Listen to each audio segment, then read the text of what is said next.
Hello everyone. आज हम पढ़ेंगे टिश्यूज चैप्टर का पार्ट थ्री में हम देखेंगे एनिमल टिश्यू। इसके पहले हमने प्लांट टिश्यूज देखे थे, अब हम देखेंगे एनिमल टिश्यूज। ओके, हम भी एनिमल हैं इसलिए हम एनिमल टिश्यूज पढ़ेंगे। हमारी बॉडी में एनिमल टिश्यूज हैं। सो एनिमल टिश्यूज में nervous tissue, muscular tissue, epithelial tissue and connective tissues आते हैं। So will first start with epithelial tissue. Epithelial tissue actually करता क्या है? स्किन पे है, आउटर लेयर पे है, तो क्या करेगा? It covers and protect. Okay, कोई भी चीज़ बाहर है तो वो हमको कवर कर लेगी ना। हमारी स्किन हमको कवर किया हुआ है तो it covers and protect and it has tightly packed cells. इसकी जो सेल्स है ना, देखो एकदम क्लोजली पैक्ड होती है, तो बाहर की चीज़ें अंदर नहीं एकदम से जा सकती। Then it anchored in place. Anchored in place मतलब कहीं पर लगा हुआ है। अभी स्किन है, स्किन नीचे पर लगी हुई है ना, नीचे की सरफेस पे लगी हुई है, तो ऐसे ये एपिथेलियल सेल्स जो हैं किसी भी सरफेस पर लगे हुए होते हैं, anchored in place. Epithelial cells can regenerate quickly. Skin को पील करते हैं, वापस से न्यू स्किन आ जाती है, रीजनरेट कर जाती हैं। एपिथेलियल टिश्यू स्किन में होता है, लाइनिंग ऑफ माउथ में होता है। देन ब्लड वेसल्स की जो लाइनिंग है, लंग्स की एल्वियोलाई की जो लाइनिंग है, किडनी ट्यूब्यूल्स की जो लाइनिंग है, वो सब किससे बनती है? एपिथेलियल टिश्यू से। अब एपिथेलियल टिश्यू में डिफरेंट टाइप्स होते हैं, जैसे simple squamous epithelium, cuboidal epithelium, columnar epithelium, ciliated columnar epithelium और glandular epithelium. So will start with simple squamous epithelium. Squamous, ये कैसा नाम है? So squamous comes from a Latin word squama.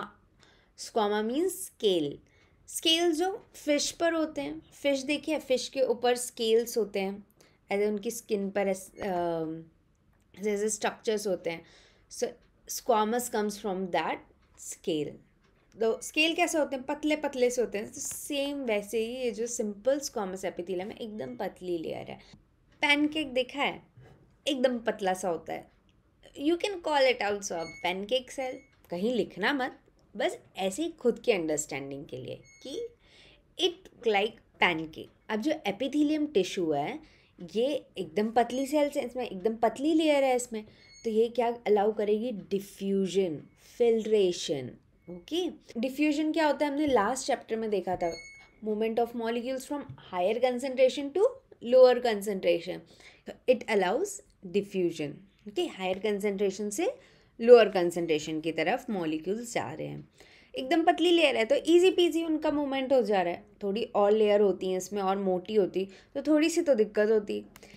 अब ये कहाँ कहाँ प्रेजेंट होती है?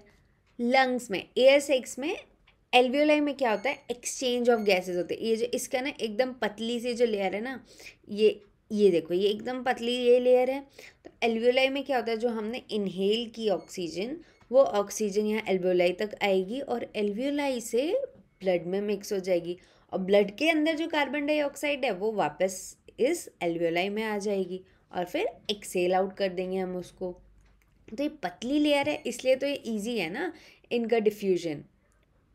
नेक्स्ट है ब्लड वेसल की लाइनिंग में होती है।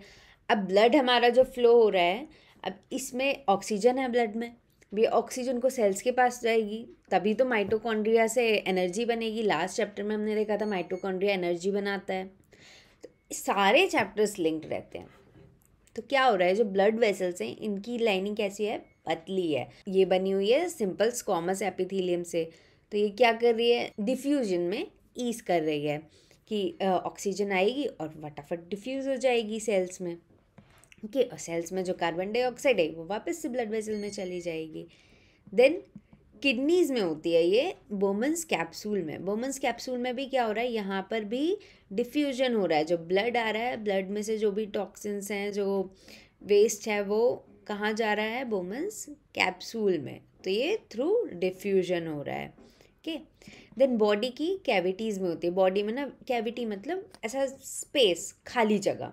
तो बॉडी में ना बहुत सारी जगह खाली खाली होती है, तो वहाँ पर भी सिंपल स्क्वामस एपिथेलियम टिश्यू। सो यहाँ तक क्लियर है?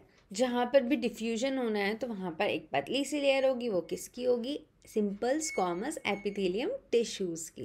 क्लियर। अब नेक्स्ट हम देखेंगे स्ट्रेटिफाइड स्क्वामस एपिथेलियम। स्ट्रेटिफाइड मतलब स्ट्रेटा मतलब डिफरेंट लेवल्स। ओके, सो जो सिंपल स्क्वामस एपिथेलियम था, ये हमने स्ट्रक्चर देखा था सिंपल स्क्वामस एपिथेलियम का, सिंगल लेयर था।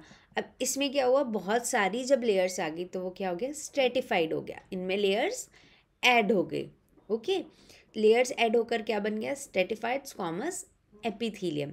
लेयर्स हैं तो डिफ्यूजन तो थोड़ा मुश्किल ही हो जाएगा, क्योंकि ये तो अब मोटी लेयर बन गई। पर ये अब मोटी लेयर है तो ये क्या करेगी, प्रोटेक्शन। ओके, प्रोटेक्ट करेगी। तो ये कहाँ पर प्रेजेंट होती है, हमारी स्किन में। हमारी जो स्किन की आउटर लेयर है किससे बनी है, स्ट्रेटिफाइड स्क्वामस एपिथेलियम से। ये जो हमारी बॉडी में पूरी जो स्किन दिख रही है वो कौन से टिश्यू से बनी है, stratified squamous epithelium.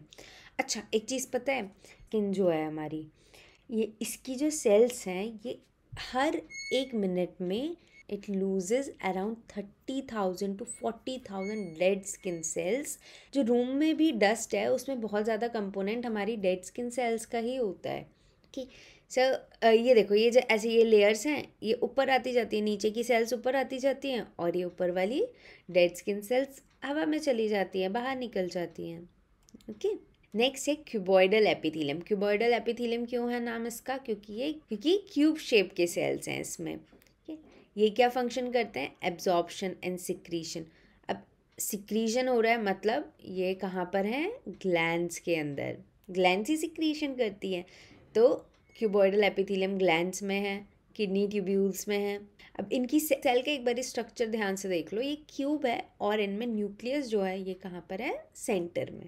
Okay, columnar epithelium. Columnar epithelium क्यों नाम है, क्योंकि कॉलम जैसा दिख रहा है और इनका न्यूक्लियस कहाँ है, देखो नियर द बेस है।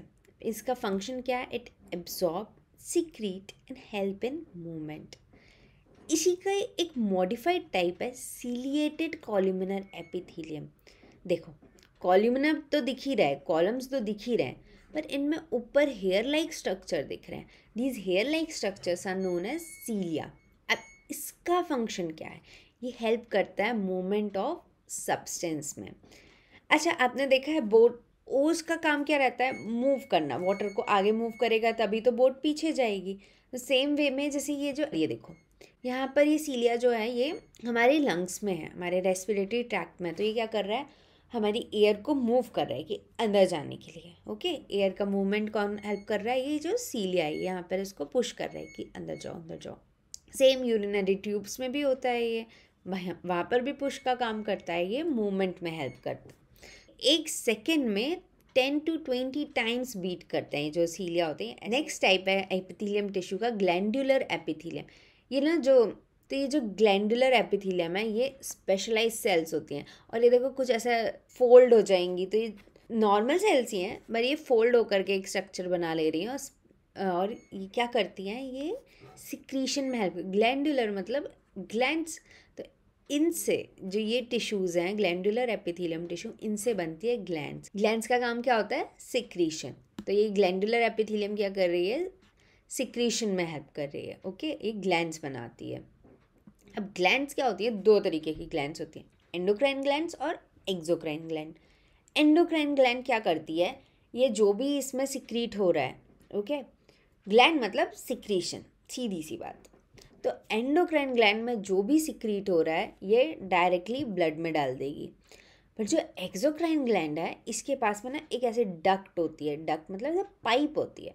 तो ये उस पाइप के थ्रू जो भी इसका सिक्रीशन रहेगा वो लोकेशन तक जाएगा। एंडोक्राइन ग्लैंड क्या करती है, ब्लड में डाल देती है, ब्लड से फिर जहाँ पर ज़रूरत होती है वो वहाँ पर उसका सिक्रीशन पहुँच जाता है। जो एंडोक्राइन ग्लैंड होती है ये प्रोड्यूस करती है हॉर्मोन्स। अभी आप लोगों की हाइट बढ़ रही होगी तो वो कैसे बढ़ रही है, due to presence of growth hormone. Growth hormone endocrine gland secrete करती है। एक्सोक्राइन ग्लैंड्स क्या सिक्रीट करती हैं, म्यूकस, स्लाइवा, स्वेट। हमको पसीना आता है तो वो कौन सिक्रीट कर रहा है, एक्सोक्राइन ग्लैंड। हमें स्लाइवा आ रहा है तो वो कौन सिक्रीट कर रहा है, एक्सोक्राइन ग्लैंड। ओके, तो इसके एग्जाम्पल देख लेते हैं कि एंडोक्राइन ग्लैंड होती कौन कौन सी है। तो पिट्यूटरी ग्लैंड, जैसे मैंने अभी ग्रोथ हार्मोन बोला, तो वो कौन सीक्रेट कर रहा है? Pituitary gland. ऐसे थायराइड ग्लैंड होती है, डिफरेंट ग्लैंड्स होती हैं। एक्सोक्राइन ग्लैंड है, वो कौन कौन सी होती है? सलाइवरी ग्लैंड, सलाइवा प्रोड्यूस कर रही है। स्वेट ग्लैंड, जो स्वेट सीक्रेट कर रही है। Okay, clear? यहाँ तक क्लियर है? एपिथेलियल टिश्यू तो एकदम अच्छे से समझ आ गया।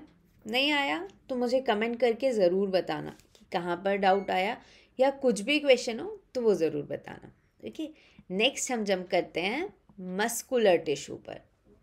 मस्कुलर टिश्यू, हमारी मसल्स किससे बनी है? मस्कुलर टिश्यू से। तो मस्कुलर टिश्यू 3 टाइप के होते हैं, striated, non striated and cardiac. ये स्ट्राइटेड है, स्ट्रेटिफाइड नहीं है। स्ट्रेटिफाइड हमने देखा था, स्ट्रेटिफाइड स्क्वामस एपिथेलियम, तो ये उसमें क्या था? लेयर्स बनी हुई थी। स्ट्राइटेड मतलब ये ऐसे बैंड्स बने हुए हैं, देखो डार्क डार्क लाइन्स होती हैं। ओके, स्ट्राइएशन मतलब लाइन्स होती है। जीब्रा स्ट्राइटेड है, उसमें ब्लैक वाइट लाइन्स होती है ना। So muscular tissue specialized tissue in animal which applies force to different part of body by concentration.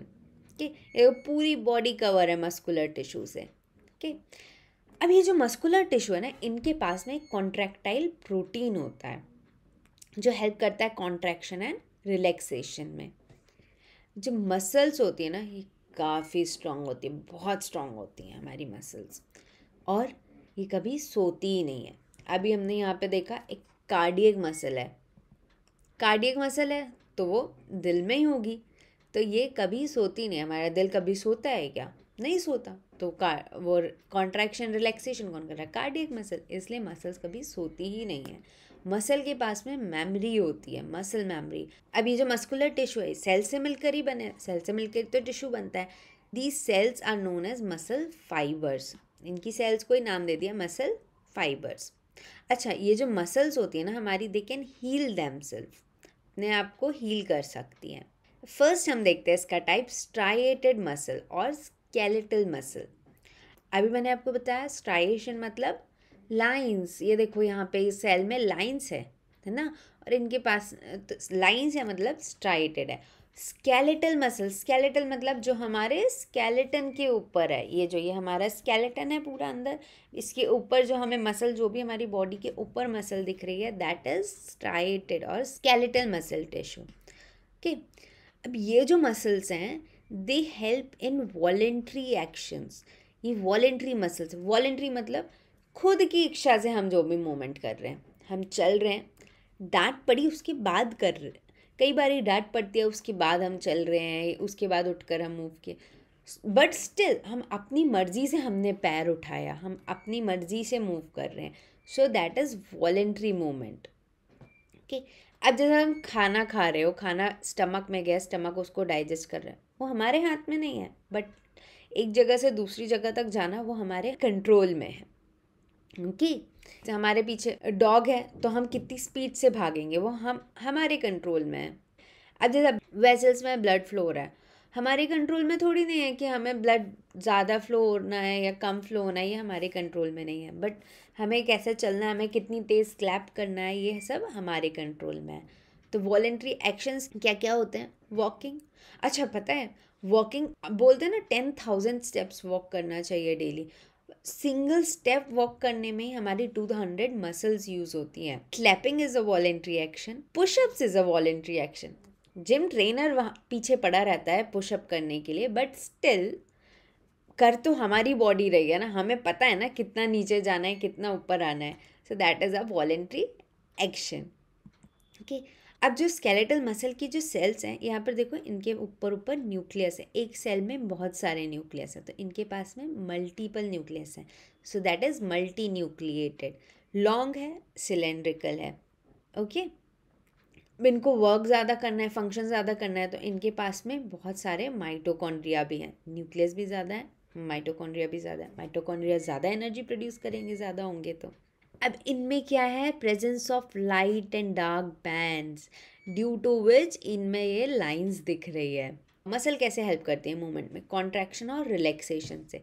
तो यहाँ पर जैसे आप ये बॉक्स में देख सकते हो, यहाँ पर ना ये प्रोटीन होते हैं, एक्टिन और मायोसिन, 2 प्रोटीन होते हैं जो हेल्प करते हैं कॉन्ट्रैक्शन एंड रिलैक्सेशन में।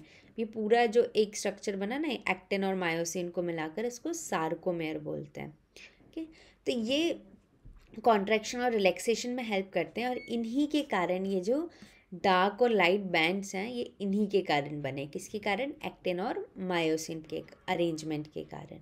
अब हम देखते हैं largest skeletal muscle. Largest skeletal muscle कौन सी है? Gluteus Maximus.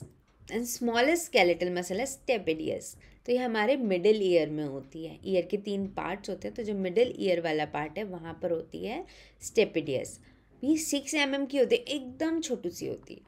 Striated muscles clear है। स्केलेटल मसल जो हमारी बॉडी में ऊपर है, जो हमें वॉलेंट्री एक्शन करने में हेल्प कर रही हैं, और these comprises of 40% of our body mass. Next हम देखते हैं नॉन स्ट्राइटेड मसल और स्मूथ मसल। अब देखो ये जो सेल्स हैं इनमें कोई स्ट्राइशन है, कोई लाइनिंग ऐसा बैंड्स दिख रहे हैं क्या? नहीं दिख रहे। सो इसलिए इनको बोलते हैं स्मूथ मसल्स। अब ये किस में हेल्प करती हैं? इनवॉलेंट्री एक्शन में। सो इनकी जो सेल्स हैं देखो स्पिंडल लाइक दिख रही है, और इनमें एक न्यूक्लियस है, तो ये यूनी न्यूक्लिएटेड है, स्पिंडल शेप्ड है, और इनमें स्ट्राइएशन नहीं है। अब ये कहाँ पर प्रेजेंट होंगी? तो ये जो हमारे इंटरनल ऑर्गन्स है ना वहाँ पर प्रेजेंट होंगी। पर भी मूवमेंट हो रहा है हमारे ऑर्गन्स में, वहाँ पर प्रेजेंट होंगी स्मूथ मसल्स। कि अब इनका फंक्शन देखो, डाइजेस्टिव डायनेमिक्स में हेल्प करती है। जैसे हमने फूड एनगल्फ किया तो हमारे कंट्रोल में है क्या? हमने फूड गले तक तो चला गया, चलो ये हमारे कंट्रोल में था, उसके बाद नीचे स्टमक तक कैसे जा रहा है वो हमारे कंट्रोल में नहीं है। तो that is why it is involuntary action. क्या है? Involuntary muscles. तो अब ये ना इसको पेरिस्टालिसिस मूवमेंट बोलते हैं। इसमें कॉन्ट्रैक्शन, ये देखो ईसोफेगस का कॉन्ट्रैक्शन एंड रिलैक्सेशन हो रहा है। इसके कॉन्ट्रैक्शन एंड रिलैक्सेशन के कारण फूड मूव कर रहा है, वो मूव करके कहाँ पर आ जा रहा है? स्टमक में। जो हमारी ट्विचिंग ऑफ आइज़ होती है, ब्लिंकिंग ऑफ आइज़ होती है, ये भी क्या हो रहे हैं? हमारे इनवॉलेंट्री एक्शंस हो रहे हैं। ठीक। अब ब्लैडर की फ्लेक्सिबिलिटी, कई बार हमारी क्लास चल रही है, मैम ने बोला नहीं नहीं अभी you can't go to toilet, you can't go for urinate, so हमें यूरिन को कंट्रोल करना पड़ता है। अब जो उसकी फ्लेक्सिबिलिटी है ब्लैडर की, वो क्या है? एक इनवॉलेंट्री एक्शन है। वहाँ पर क्या है? हमारी स्मूथ मसल है जो उसको थोड़ा सा स्ट्रेच कर रही है ब्लैडर को, ताकि मोर यूरिन स्टोर हो सके। देन ब्लड फ्लो, ब्लड का फ्लो भी हमारी कंट्रोल में नहीं है, तो वहाँ पर भी क्या है? इनवॉलेंट्री मसल्स है। ओके, नेक्स्ट है कार्डियक मसल। कार्डियक मतलब जो दिल में है। अब इनमें भी देखो स्ट्राइएशंस दिख रहे हैं, पर उसके साथ में ये कनेक्टेड है। कैसे? सिर्फ पेड़ की ब्रांच होती है ना, वैसे ये भी कैसे ब्रांचिंग है। Okay, cardiac muscle and cardiac muscle है responsible for contractility of heart. Heart का जो कॉन्ट्रैक्शन हो रहा है, जो रिदमिक कॉन्ट्रैक्शन हो रहा है ना, लब डब साउंड होता है, आता है उसमें। सो वो कैसे हो रहा है? Due to cardiac muscles. So basically जो मस्कुलर टिश्यू है ये क्या कर रहा है? Contraction and relaxation. तीनों टाइप में हमने देखा है, यहाँ पर क्या हो रहा है? कॉन्ट्रैक्शन एंड रिलैक्सेशन हो रहा है, उससे मूवमेंट में हेल्प हो रही है। कार्डियक मसल स्पेसिफिकली हार्ट में ही होती हैं। फाइन। अब आपको पता है जो हमारा हार्ट होता है वो एक दिन में 1,00,000 टाइम्स बीट करता है, और it pumps around 7,500 litre of blood through out the day. हमारी बॉडी में 7,500 नहीं है, हमारी बॉडी में जितना ब्लड है उतना है, बट वो सर्कुलेटरी सिस्टम का पार्ट है ना हार्ट, तो वापस से ब्लड पंप हुआ, ऑर्गन्स में गया, ऑर्गन से वापस आया हार्ट में। सो ये जो फिर हार्ट ने पंप किया, तो ऐसा जो वो वापस पंप कर रहा है, सो ये ऐसा वो 7,500 लीटर ऑफ ब्लड पंप कर रहा है। और ये जो 7,500 लीटर ब्लड है, ये पता है कितना होता है? ये 3,000 मिल जग्स भर सकता है। ओके, ये जो ऐसे इतने बड़े बड़े जग्स होते हैं ना, 3,000 जग्स भर सकता है। इतना वर्क कर रही है हमारी कार्डियक मसल्स। ओके, हमने मसल्स देखी, मस्कुलर टिश्यू देखा। मस्कुलर टिश्यू डिफरेंट टाइप्स के हैं, इसमें कौन कौन से हैं? स्केलेटल मसल, कार्डियक मसल और स्मूथ। स्केलेटल और कार्डियक मसल में स्ट्राइएशन थे, लाइनिंग्स थी। स्मूथ मसल में लाइनिंग नहीं थी, इसलिए उसको स्मूथ बोल दिया। ठीक। स्केलेटल मसल में क्या हो रहा है? वॉलेंट्री एक्शन, जो एक्शन हम अपने कंट्रोल से कर रहे हैं, अपनी मर्जी से कर रहे हैं, मर्जी डांट खा के भी, पर मर्जी से। कार्डियक मसल जो हार्ट का रिदमिक कॉन्ट्रैक्शन एंड रिलैक्सेशन कर रही है। कार्डियक मसल इसमें इनवॉलेंट्री एक्शन हो रहा है और स्मूथ मसल भी इनवॉलेंट्री एक्शंस जहाँ हो रहा है वहाँ पर प्रेजेंट है। जो स्केलेटल मसल है अगेन इसमें क्या हेल्प कर रही है, बॉडी का मूवमेंट करने में हेल्प कर रही है। कार्डियक मसल पंप करने में ब्लड को, और स्मूथ मसल जो है वो फूड को, यूरिन को, ब्लड के फ्लो को कंट्रोल कर रही है और मूवमेंट में हेल्प कर रही है। यहाँ तक क्लियर है? सो आज हमने एपिथेलियल टिश्यूज और मस्कुलर टिश्यूज देखे। एपिथेलियल टिश्यूज जो लाइनिंग बना रहे हैं, simple squamous epithelium, cuboidal, columnar, ciliated, ये लाइनिंग बना रहे हैं। ओके, किसी भी ऑर्गन की या हमारी बॉडी की लाइनिंग। ओके, और मस्कुलर टिश्यू क्या कर रहा है, मूवमेंट में हेल्प कर रहा है। कैसा भी मूवमेंट हो, वॉलेंट्री और इनवॉलेंट्री, उस हेल्प कर रहा है मस्कुलर टिश्यू। यहाँ तक क्लियर है? कोई भी डाउट हो जस्ट कमेंट इट बिलो, और कोई सजेशन हो तो कमेंट इट ऑल्सो। ओके, अगर आपको वीडियो पसंद आ रहा है और आपको कंटेंट समझ आ रहा है तो लाइक करो और उसको चैनल को सब्सक्राइब करो, ताकि हमें भी पता चले कि हाँ आपको समझ आया है। Sir like, share and subscribe. और हमारे चैनल पे अभी फिजिक्स के भी वीडियोस चल रहे हैं, so go and watch those videos also. Thank you and have a nice day.